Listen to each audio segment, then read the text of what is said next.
सकाळी लवकर उठले, 6 वाजले होते. सकाळी आंघोळ वगैरे करून घेतली आणि फ्रेश झाले आणि सुंदर सकाळ झाली होती बघा.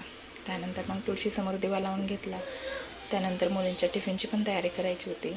मुलांच्या टिफिनमध्ये मी आज चीज कॉर्नच देणार होते, त्यामुळे कॉर्न भाजून घेतलं आणि थोडंसं गार्निंगसाठी त्याच्यावरती चीज टाकून घेतलं.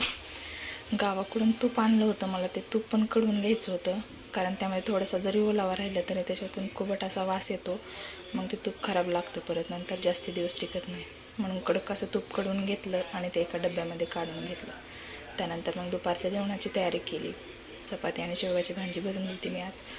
त्यानंतर दळण करायचं होतं गव्हाचं पीठ संपलं होतं, म्हणून गव्हाचं दळण करून घेतलं. आणि मी कुठलं काम करते आणि मुलांनी मला मदत केली असं कधीच झालं नाही.